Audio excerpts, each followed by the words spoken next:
Avec l'aide du Seigneur, ce soir, j'aimerais vous proposer 5 points. On a 5 doigts, c'est facile à retenir, mais on aura encore quelques versets. La dernière fois, on avait toute une liste de versets à lire, mais on va prendre un peu moins de versets ce soir. Le premier point que j'aimerais mentionner, c'est le secret de la croissance spirituelle. On est d'accord, on a tous besoin de croître. Un bébé ne peut pas rester un bébé, c'est vrai? Il faut que le bébé croisse. Et chaque croyant, lorsqu'il est né de nouveau, ce moment-là, il est un bébé. Il faut qu'il croisse spirituellement. Et on a vu l'exemple du Seigneur Jésus, dans Luc 2. On a vu d'autres exemples avec les disciples. Et on a vu qu'un disciple, c'est quelqu'un qui est assis aux pieds du Seigneur Jésus pour apprendre de lui, mais aussi pour mettre en pratique cet enseignement et pour suivre le Seigneur Jésus. Suivre le Seigneur Jésus veut dire faire ce qu'il nous enseigne.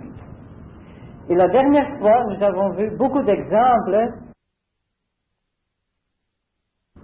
Il est allé devant nous. Nous avons à le suivre. Il est déjà dans la gloire. Nous sommes en chemin pour aller là. Et chaque pas nous amène plus proche de la gloire. Donc ce soir, j'aimerais souligner 5 points encore par rapport à la croissance spirituelle. Le secret, le premier point, c'est le secret. Et j'aimerais, avant qu'on parle de Éphésiens 4, j'aimerais lire un verset dans Jean 3. L'évangile de Jean, chapitre 3, verset 30. C'est une parole de Jean le baptiseur. Jean le baptiseur était le plus grand prophète. Et qu'est-ce qu'il a dit dans Jean 3, verset 30? Il faut que lui, c'est le Seigneur Jésus, il faut que lui croisse et que moi, je diminue. Voilà le secret pour la croissance spirituelle. C'est une relation personnelle avec le Seigneur Jésus. Et Jean le baptiseur était tellement heureux d'avoir cette connaissance, de connaître le Seigneur Jésus, le Messie, mais aussi le connaître comme son sauveur, le connaître comme son maître. Et Jean a dit, il faut que lui croisse. Ça veut dire qu'il reçoive une place plus importante dans ma vie. Il faut.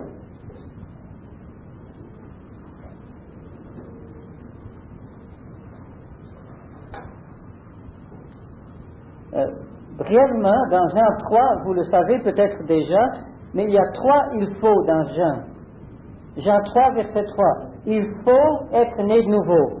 Et on a vu avec la croissance spirituelle, si vous n'êtes pas encore né de nouveau, il faut d'abord être né de nouveau.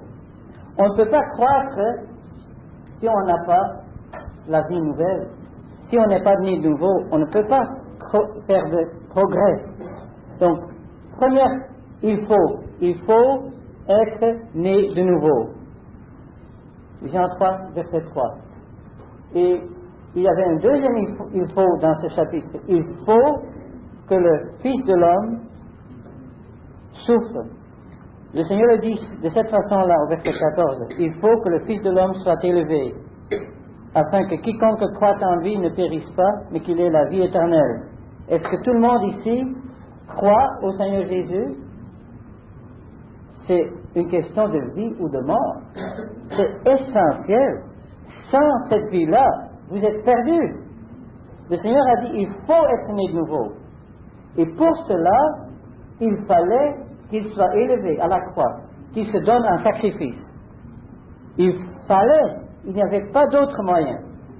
Et maintenant, dans le même chapitre, on a ce secret de la croissance spirituelle. Il faut qu'il croisse. Mais vous dites, mais le Seigneur Jésus est déjà grand? Oui, Amen. Il est grand. Lui, il ne peut pas devenir plus grand qu'il est déjà. Mais il peut devenir plus grand en dedans de nous. Il peut recevoir plus de place dans nos vies. C'est ça le secret pour la vie, pour la croissance spirituelle. Développer une relation personnelle avec le Seigneur Jésus. Être assis à ses pieds, apprendre de lui, recevoir la nourriture spirituelle de lui donner plus de place dans ma vie. Est-ce que vous pouvez dire, j'ai donné déjà toute la place au Seigneur Jésus. Il n'y a aucun millimètre dans ma vie, aucun centimètre carré qui n'est pas donné au Seigneur Jésus. Ben, bravo!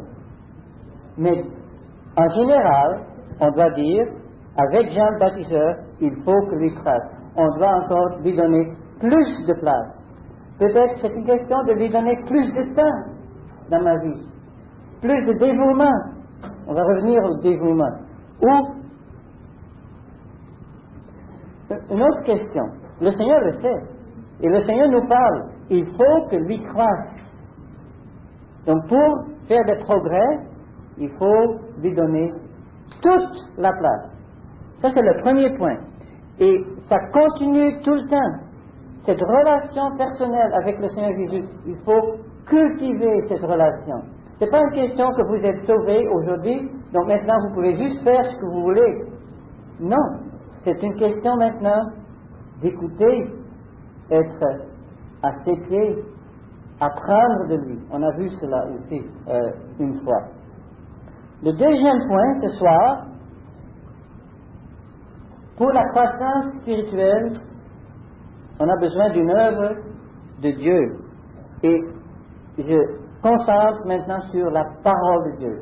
Il faut que la parole de Dieu opère en nous. Donc que la parole de Dieu puisse produire quelque chose en nous. Quelques versets pour souligner ce point. Lorsqu'on a étudié le livre des Actes, on a vu le progrès dans le livre des Actes. Et souvent, on a vu que ce progrès était opéré par la parole de Dieu. Si vous voulez tourner, Acte 6, verset 7. Acte 6, verset 7. La parole de Dieu croissait, et le nombre des disciples se multipliait beaucoup dans Jérusalem. Et une grande foule de sacrificateurs obéissait à la foi. La parole de Dieu a agi. Et il y avait même des sacrificateurs qui étaient des opponents, des ennemis. Mais ils ont vu la grandeur du Seigneur Jésus, qui était maintenant dans la gloire. Ils ont vu le miracle que les disciples, les apôtres ont opéré. Ils ont cru.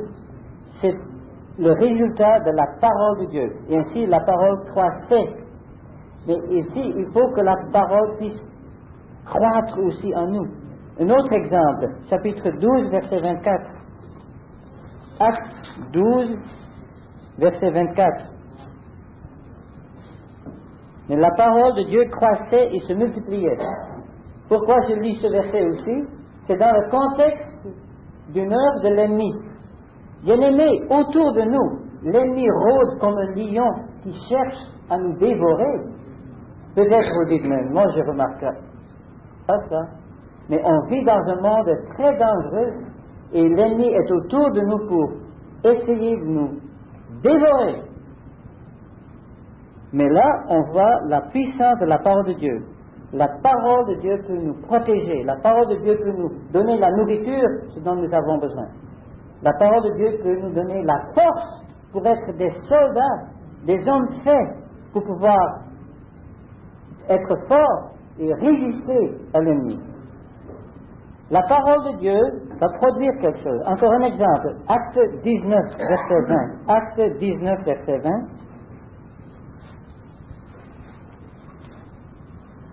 À Éphèse, le centre de l'occultisme dans ce temps-là, on lit au verset 20, c'est avec une telle puissance que la parole du Seigneur croissait et montrait sa force. C'est la parole du Seigneur. Il est Seigneur, il a toute autorité. C'est la parole de Dieu, mais c'est aussi la parole du Seigneur. Est-ce qu'on lui donne le contrôle dans nos vies? Est-ce qu'on se soumet à lui? Là, il peut agir, là, il peut produire quelque chose. Tournez avec moi dans 1 Corinthiens 3. 1 Corinthiens 3. Tantôt, j'ai parlé d'un secret pour la croissance spirituelle, donner toute la place au Seigneur Jésus. Le deuxième point, ce soir, pour pouvoir croître, pour faire des progrès, pour la formation spirituelle, c'est donner toute la place à la parole de Dieu aussi, pour que la parole de Dieu puisse opérer en nous. Comme dans les Actes, on voit maintenant dans 1 Corinthiens 3, versets 6 et 7. Moi, Paul dit, j'ai planté, Apollos a arrosé, mais Dieu a donné l'accroissement. Verset 7. De sorte que ni celui qui plante n'est rien, ni celui qui arrose, mais Dieu qui donne l'accroissement. Vous voyez, un autre secret, c'est Dieu qui opère par sa parole. C'est Dieu qui va donner du progrès. C'est pas par mon effort. S'il y avait un homme intelligent et dévoué et fort spirituellement, c'était l'apôtre Paul. Qu'est-ce qu'il dit? Ça ne dépend pas de mes efforts. Moi, je suis rien. C'est pas de celui qui plante. Il avait planté, il avait fait un travail important. Mais ça dépendait de Dieu. Apollos avait aidé aussi, il avait un beau service. Mais il fallait que Dieu opère par sa parole. OK? Donc on a ici un élément pour la croissance spirituelle. Sans la parole de Dieu, il n'y aura pas de croissance.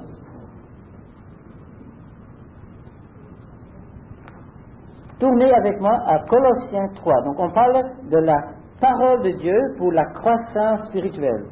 Colossiens, premier chapitre, versets 5 et 6. L'épître aux Colossiens, premier chapitre, verset 5. Paul parle ici dans son épître, dans sa lettre, aux croyants qu'il n'a jamais vus. Il ne nous a jamais vus non plus, mais il nous a envoyé cette lettre. Verset 5.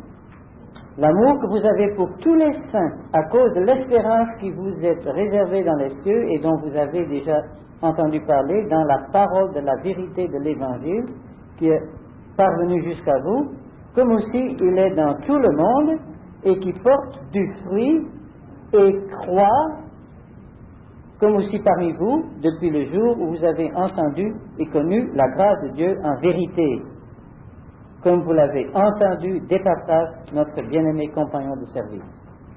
Mon point est ici, le verset 6, ou à la fin du verset 5, la parole de la vérité. C'est cette parole qui a opéré. C'est cette parole qui a produit quelque chose. Et on a vu au verset 6 qui porte du fruit et qui continue à croître, à grandir. Vous voyez, la parole de Dieu produit quelque chose. C'est comme une semence, et cette semence va croître. Ça va produire du fruit, et plus de fruits. Il est vrai, pour cela, il faut garder la communion avec le Seigneur Jésus. Donc le premier point, cultiver la communion avec le Seigneur Jésus. Et le deuxième point, sont intimement liés. La parole opère en même temps pour produire cette croissance. Regardons verset 10. Pour marcher d'une manière digne du Seigneur, pour lui plaire à tous égards, portant du fruit en toute bonne œuvre et croissant par la connaissance de Dieu. Mais c'est un beau verset. Ainsi, nous voyons que cette parole porte du fruit en toute bonne œuvre et que ça continue, croissant par la connaissance de Dieu. Et verset 11 dit, étant fortifié en toute force, selon la puissance de sa gloire. C'est lui qui opère. C'est sa parole qui produit cette croissance. Mais c'est les croyants qui ont cru. C'est les croyants qui ont obéi. Donc, est-ce qu'on donne toute la place à la parole de Dieu? On ne peut pas sous-estimer, on ne peut pas surestimer l'importance de la parole de Dieu pour produire cette croissance en nous. Donc le premier point, cultiver une relation personnelle avec le Seigneur Jésus. Le deuxième point pour la croissance, donner toute la place à la parole de Dieu et qu'on réalise que c'est cette parole qui va produire du fruit. Pas mon effort. Si même l'apôtre Paul ne pouvait pas être dépendant de ses propres efforts, combien moins nous. Le troisième point pour ce soir, c'est une question qui est très facile à comprendre. Ça prend un engagement. Tournons Romains 12. Romains 12, c'est un passage bien connu, mais ça nous aide à comprendre ce point d'un engagement de notre côté, d'un dévouement de notre côté. Lisons d'abord ces deux versets. Romains 12, versets 1 et 2. Je vous exhorte donc, frères, par les compassions de Dieu, à présenter vos corps en sacrifice, vivant, saint, agréable à Dieu, ce qui est votre service intelligent. Et ne vous conformez pas à ce siècle, mais soyez transformés par le renouvellement de votre entendement, pour que vous discerniez quelle est la volonté de Dieu, bonne et agréable et parfaite. On pourrait parler toute une soirée juste sur ces deux versets. Mais dans ce contexte de la croissance spirituelle, j'aimerais donc souligner l'importance d'une réponse, présenter nos corps en sacrifice vivant, saint et agréable à Dieu. Et cette réponse implique un dévouement. Cette réponse implique un engagement. Et cet engagement est d'un côté négatif, verset 2, ne vous conformez pas à ce siècle. Ça c'est la façon de faire de ce monde, les principes de ce monde, comment ce monde déroule. L'apôtre ne veut pas qu'on se conforme, qu'on entre dans cette moule-là. Plutôt, il souligne au verset 2, au milieu, soyez transformés. Qu'est-ce que ça veut dire? Être transformé. Pour aider à comprendre, je donne un exemple que les jeunes peuvent comprendre aussi. Vous savez comment un papillon vient d'une chenille. Lorsqu'on voit la chenille sur l'arbre, sur une feuille verte, on n'aurait aucune idée que de cette chenille, à un moment donné, il y aurait un papillon. C'est un exemple dans la nature de cette transformation que la parole de Dieu va opérer. On a vu cela dans le deuxième point. La parole de Dieu va produire quelque chose. La parole de Dieu va opérer en vous et moi une transformation. On est en train d'étudier le sujet de la croissance spirituelle, où j'ai dit, ou la formation spirituelle. Cette formation est aussi une transformation. Nous étions de notre nature comme la chenille, mange seulement et dévore. Mais là, Dieu a opéré un changement, une transformation. C'est par la parole de Dieu, par un travail de l'Esprit de Dieu, c'est parce que le Seigneur Jésus est entré dans nos vies. Est-ce que le Seigneur Jésus est déjà entré dans votre vie? Quel visiteur! Arrêtons juste un moment. Le Seigneur Jésus est à la porte et il dit, ouvre la porte, laisse-moi entrer, le plus grand visiteur.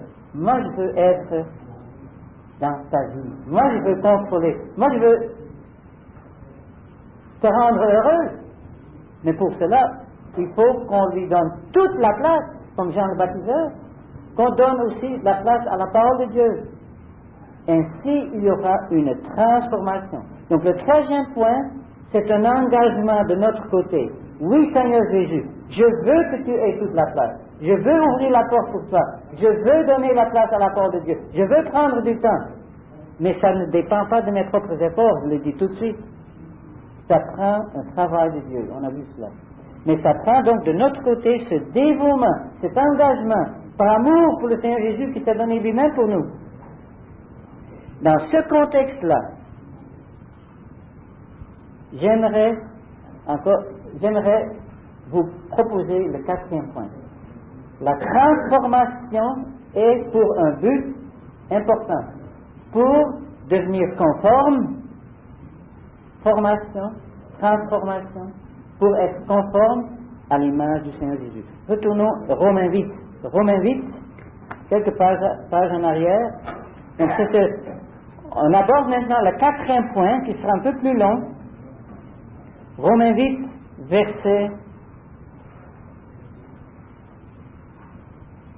29. Mais je vais lire 28, 29 et 30 pour avoir le contexte. Et de nouveau, ce serait un passage, on pourrait avoir toute une réunion juste sur ces quelques versets. Romains 8, 28. Mais nous savons que toutes choses travaillent ensemble pour le bien de ceux qui aiment Dieu, de ceux qui sont appelés selon son propos, verset 29, car ceux qu'il a préconnus, il les a aussi prédestinés à être, maintenant le secret, à être conformes à l'image de son Fils, pour qu'il soit premier-né entre beaucoup de frères. Verset 30. Et ceux qu'il a prédestinés, il les a aussi appelés. Ceux qu'il a appelés, il les a aussi justifiés. Et ceux qu'il a justifiés, il les a aussi glorifiés. Merveilleux! Mais je veux maintenant juste concentrer sur cette pensée-là. Au verset 29. Prédestiné à être conforme à l'image de son Fils. Ça, c'est le plan de Dieu. Dès l'éternité passée. Et dans le temps, il opère maintenant par sa parole, par notre engagement, Romains 12, versets 1 et 2, pour opérer cette transformation par son esprit. C'est merveilleux. Et j'aimerais lier cela maintenant au passage qu'on a lu au début, Éphésiens 4, versets 12 à 16. Donc, gardons cette pensée dans nos cœurs. Le plan de Dieu est de nous rendre conformes à l'image de son Fils. Le plan de Dieu est d'avoir beaucoup de fils autour du Seigneur Jésus, le premier-né entre beaucoup de frères. Et il aime donc qu'on puisse développer cette relation personnelle avec lui, le secret qu'on a vu, que la parole puisse opérer dans nos vies. Et dans le contexte de ce dévouement, il va y avoir des résultats. Éphésiens 4. Il va y avoir des résultats à court terme, des résultats à long terme. Donc maintenant, juste le contexte, brièvement. Paul est en prison. Pourquoi? Un criminel? Non, bien sûr pas. Bien sûr que non.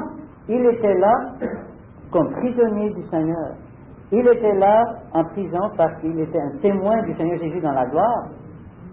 Et l'ennemi n'aime pas ça. Mais le Seigneur avait permis cela. Et on voit qu'il souffre pour la vérité.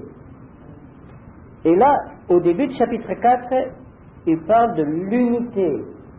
Il a souffert parce qu'il a présenté une vérité qui était tout à fait nouvelle. Que des croyants parmi les Juifs, des croyants parmi les nations, mis ensemble dans un seul corps, forment une nouvelle unité. Je ne veux pas parler maintenant des conditions qui sont nécessaires de notre côté pour pratiquement avoir cette unité. Mais je parle maintenant de ce fait-là, il a souffert pour la vérité, de l'unité. Et aussi, nous voyons qu'il parle de la diversité dans ce corps. Chaque membre a un don, verset 7. Chacun de nous a la grâce a été donnée selon la mesure du don de Christ. Christ est dans la gloire et il a donné à chaque croyant au moins un don et souvent plus qu'un don. Donc chaque croyant ici, je ne sais pas si vous êtes tous déjà nés de nouveau, j'espère, mais chaque croyant ici a au moins un don. Est-ce que vous utilisez ce don? Ou est-ce que vous mettez ce don sous le tapis? Non. Le Seigneur veut qu'on utilise ce don pour sa gloire. Il y a des dons aussi très spécifiques, apôtres, évangélistes, versets 11 et 12. Ça, c'est très spécial. Les apôtres et les prophètes ne sont plus avec nous. On les a seulement dans les écrits du Nouveau Testament. Ils ne vivent plus. On a encore aujourd'hui, peut-être, des évangélistes, on a encore des pasteurs, des docteurs. Être pasteur, c'est un travail très difficile. C'est très demandant. Ça demande beaucoup d'énergie. On pense à Jacob, dans l'Ancien Testament, il avait un troupeau de brebis, il n'avait pas de sommeil. Ça prenait trop d'énergie. Donc, c'est plus facile d'être docteur pour présenter la vérité, mais c'est un don très spécial d'être pasteur. Je ne veux pas parler de ça maintenant. Le but de tout cela, c'est ça que je voulais souligner. Nous avons tous un don. Et il y a aussi des dons spécifiques pour quel but? Verset 12. C'est là où on a commencé à lire ce soir. En vue de la perfection des saints. La perfection des saints veut dire que les saints doivent être équipés, que les saints doivent grandir, ils doivent devenir matures. Vous connaissez ce mot maturité? Si on reste un petit bébé, on a dit tantôt, on était tous d'accord là-dessus, c'est pas bon que le bébé reste un bébé, il faut qu'il croisse. Ça c'est la maturité. Donc le Seigneur veut que nous croissions vers la maturité. Verset 12, en vue de la perfection. Si vous voulez, gardez cette pensée-là de la maturité, pour être équipés, pour être des hommes faits. À un moment donné, on a une armée, comme on voit dans le livre des Nombres, le peuple de Dieu avait beaucoup de jeunes hommes de 20 ans et plus, ils étaient tous bien équipés pour être des soldats dans l'armée du Seigneur. Et ainsi, le Seigneur veut la perfection des saints. Il veut que nous soyons tous des hommes faits, des soldats dans son armée. Pas des jeunes bébés qui ne peuvent rien faire contre l'ennemi. Il veut qu'on puisse croître, qu'on puisse être équipés. Et cette perfection, cet équipement est pour l'œuvre du service. C'est pas pour nous, pour donner un plaisir à nous. C'est pour que nous puissions servir, que nous puissions être utiles. La croissance spirituelle, c'est pas pour notre bon plaisir, c'est pour le bon plaisir du Maître. C'est pour que nous puissions être utiles pour le corps. Verset 12 le dit, pour l'œuvre du service. Le Seigneur Jésus, le plus grand, on a vu cela dans Luc 2 il y a quelques mois, il a dit, je suis comme un serviteur au milieu de vous. Un serviteur au milieu de vous. L'apôtre Paul était un serviteur au milieu des croyants. C'est là le service qui est nécessaire. Est-ce qu'on veut être un serviteur? Est-ce qu'on veut, ou est-ce qu'on veut régner? La chair en moi veut régner. Mais si je veux suivre l'exemple du Seigneur Jésus, là je veux servir. Et là il y aura des fruits pour lui dans ma vie personnelle et aussi collectivement. Et là il dit, le but est pour l'édification du corps de Christ. On est ensemble. La croissance spirituelle, on arrive maintenant à un niveau différent. Ce n'est pas seulement une question individuelle, c'est clair et certain que la croissance spirituelle est une question individuelle. Mais ici, dans ce contexte-là, on voit que Dieu a aussi en vue une croissance pour le bien de l'ensemble. Verset 12, pour l'édification du corps de Christ, pour que le corps puisse croître, grandir, devenir plus fort, plus grand. Pourquoi? Pour satisfaire au cœur de Dieu, pour satisfaire au cœur du Seigneur Jésus, pour pouvoir lui donner une réponse. Le Seigneur Jésus nous a tant aimés et il aime avoir une réponse de nos cœurs.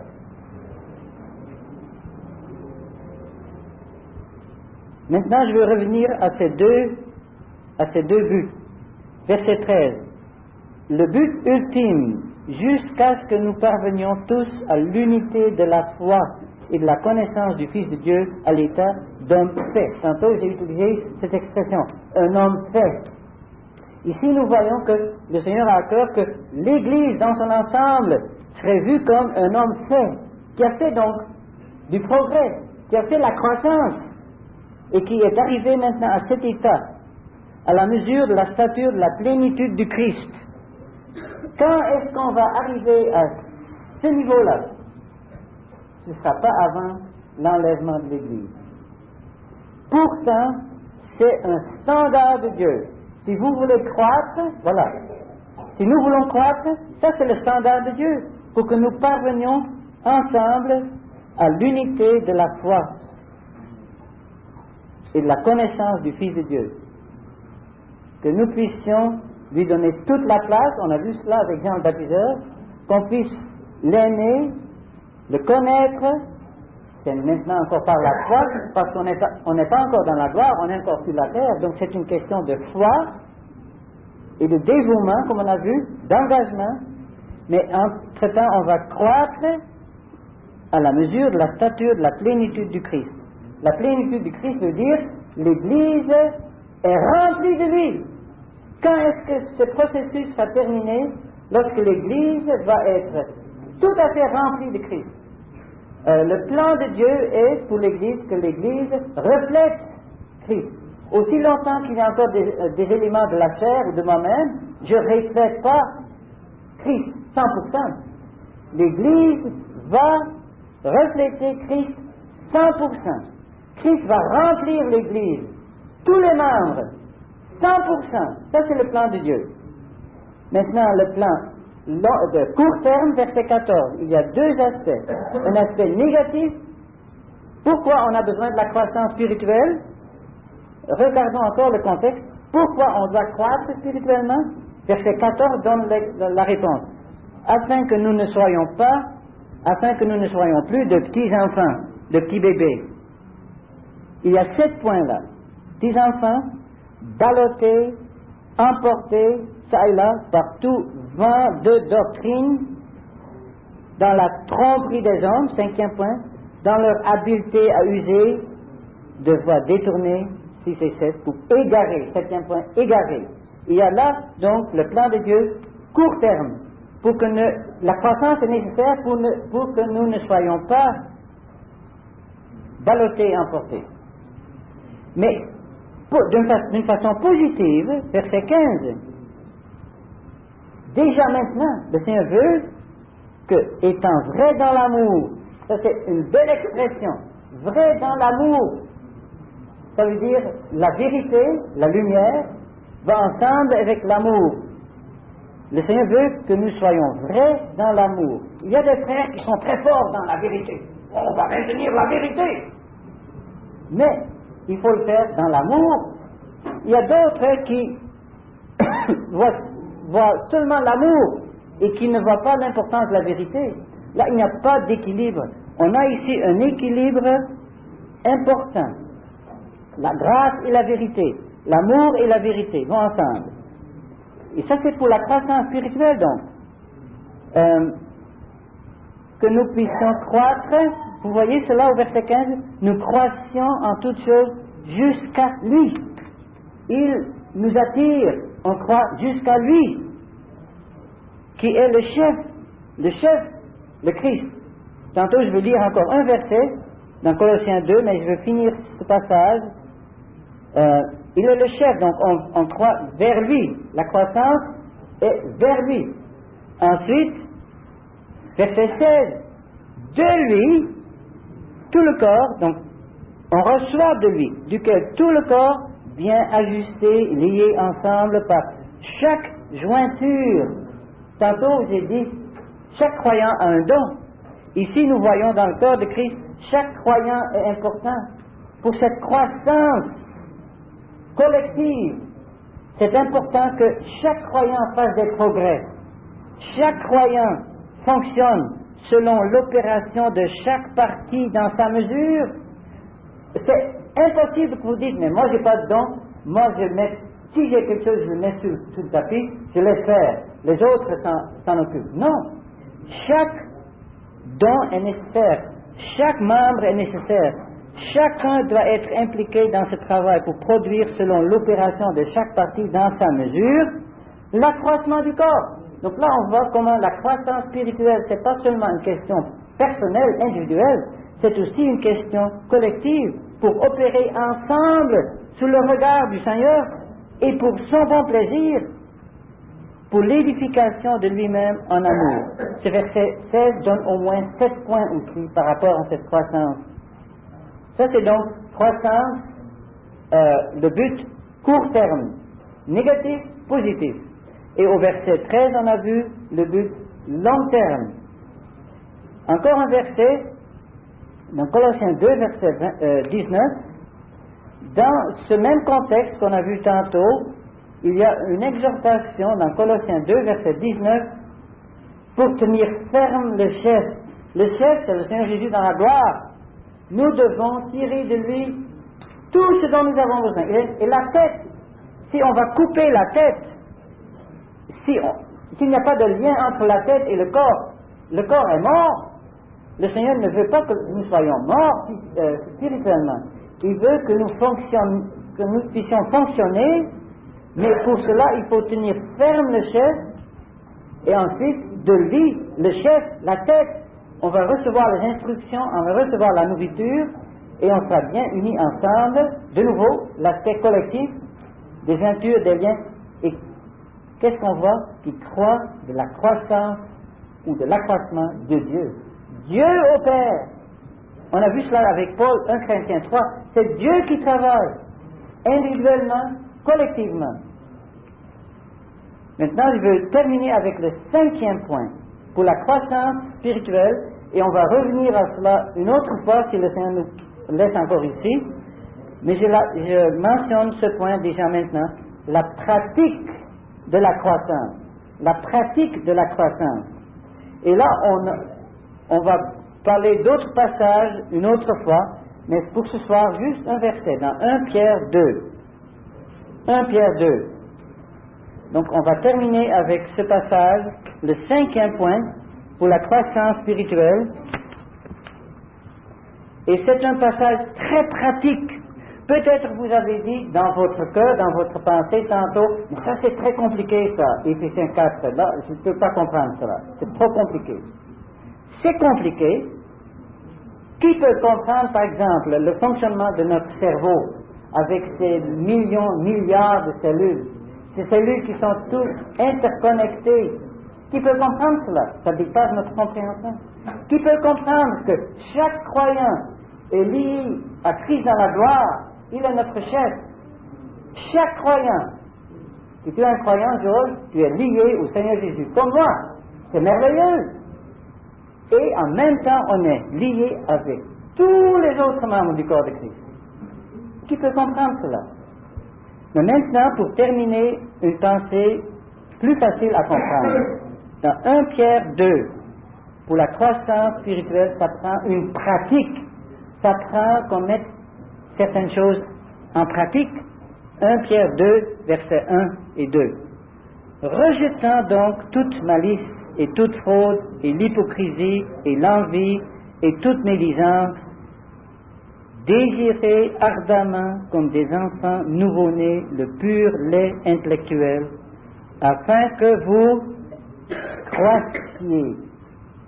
vous croissiez par lui à salut. Mais vous dites, mais je suis déjà sauvé? Oui, mais gloire à Dieu. Mais la croissance doit continuer. Et le salut est un sujet très vaste. Ici, ça implique même le salut de nos corps.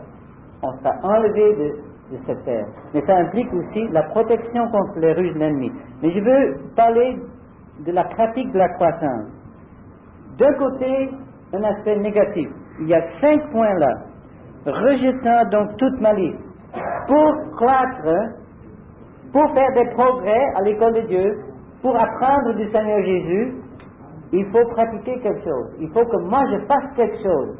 Il faut rejeter toute malice, toute méchanceté. Peut-être que vous avez de la haine dans votre cœur contre un frère, contre une sœur, ou contre votre boss, ou contre quelqu'un d'autre. Ça ne marche pas. Il faut rejeter toute malice, toute méchanceté. Si vous gardez de la méchanceté dans votre cœur, vous pouvez couvrir peut-être comme les hypocrites, comme les pharisiens, mais il n'y aura pas de progrès. La deuxième condition, toute fraude. Le Seigneur Jésus était sans fraude. Et il a recommandé Nathanaël, qui était sous l'arbre, le figuier, là, il a dit, voilà un Israélite en qui il n'y a pas de fraude. Il n'a pas parlé de mensonge. Est-ce que vous pouvez dire que vous n'avez pas dit de mensonge cette semaine? Pas de mensonge blanc. Aucun mensonge. Si c'est le cas, on doit se repentir, on doit confesser cela et rejeter cela. Pas en disant, oh, je ne ferai plus ça, là. Ça c'est mauvais, là. Non, il faut le rejeter. On n'a pas de puissance, on ne peut pas s'améliorer, on a besoin de l'aide du Seigneur Jésus, mais il faut que nous rejetions toute fraude, toute mensonge, toute menterie, mais aussi l'hypocrisie. On peut donner une bonne impression. Tout le monde peut penser, ça c'est un bon frère, là. Elle est une bonne sœur. Et peut-être on se trompe pas mal. Parce que s'il y a de l'hypocrisie, c'est comme cette personne joue comme un acteur ou comme une actrice, joue un rôle, joue le rôle d'un frère ou d'une sœur, mais en réalité est quelqu'un d'autre. Le Seigneur ne veut pas ça. Il veut la sincérité, il veut la réalité. Donc si on joue un rôle, si on joue un jeu comme ça, on ne va pas faire des progrès spirituels. Ou le quatrième point, s'il y a de l'envie, de la jalousie, peut-être qu'il y a quelqu'un à l'école qui a des notes plus élevées. C'est pas facile à accepter. Moi, je veux avoir de plus belles notes, mais elle ou lui, il a des notes plus élevées que moi. Si on a de l'envie, de la jalousie, on ne va pas faire de progrès à l'école. On ne peut pas croître spirituellement. Il faut juger cela. Et il y a un cinquième point, toute médisance. Peut-être vous dites maintenant, moi j'ai parlé en mal d'une sœur ou d'un frère, mais je ne le ferai plus là. Mais il dit toute médisance. Toute médisance. Est-ce qu'on peut dire, moi je ne suis pas coupable de ça. Moi j'ai jamais parlé en mal d'un frère ou d'une sœur, d'un croyant. Donc ces 5 points nous sondent, mais c'est une condition très pratique pour la croissance spirituelle. Maintenant le côté positif au verset 2, désirer ardemment. On a un bébé, là, un petit là, mais pas un bébé, mais si vous voyez un bébé qui boit vraiment de sa mère, c'est intéressant. L'intérêt de ce bébé-là, il vit seulement pour boire. C'est incroyable. Et ainsi, le Seigneur veut que nous puissions désirer ardemment, avoir cet appétit. Le Seigneur ne veut pas, il ne faut pas mal comprendre ce passage-là. Le Seigneur ne veut pas qu'on reste des bébés, mais il veut qu'on ait ce désir, toujours, pour la parole. Et quelquefois, ça ne dit plus rien, là. On couvre la Bible, mais c'est bon pour le dimanche. Ou peut-être, j'ouvre la Bible encore une fois par semaine, et graduellement, je n'ouvre plus la Bible. Là, on ne va pas faire des progrès. Ce désir n'est pas là. Il faut avoir ce désir comme des enfants nouveau-nés. La nouvelle naissance, Jean 3, on a vu cela. Il faut être né de nouveau. Et à ce moment-là, il y a un bébé, et ce bébé a de l'intérêt pour la parole. Mais il faut cultiver cet intérêt, il faut garder cet intérêt, il faut cultiver cette relation avec le Seigneur, comme j'ai dit tantôt, comme le secret pour la croissance spirituelle. Et là, on va faire des progrès, afin que vous croissiez par lui, pas par la chair, pas par nos propres efforts, pas par l'intellect, pas par n'importe quel autre moyen. C'est seulement par la parole qu'on va faire des progrès. On a vu cela ce soir. Et verset 3, on ne l'a pas lu encore, mais je le lis maintenant. Si toutefois vous avez goûté que le Seigneur est bon. On revient au premier point. Une relation personnelle avec le Seigneur. On a goûté que le Seigneur est bon. Voilà le premier point. Une relation intime, personnelle avec le Seigneur. On a goûté, le Seigneur est bon. On l'aime. C'est pour ça qu'on veut croître dans sa parole. On veut faire des progrès. Voilà. C'est la pratique pour la croissance. Et Dieu voulant, une autre fois, on va revenir sur ce sujet-là de la pratique, et on va voir encore d'autres sujets, des empêchements, on va voir des entraves, mais plus tard, Dieu voulant, je ne sais pas si ce sera la prochaine fois, mais après ça peut-être, on va parler du vainqueur. Le Seigneur veut que nous soyons des vainqueurs, qu'on fasse des progrès, qu'on monte contre le courant, par amour pour lui. Là, on va faire des progrès.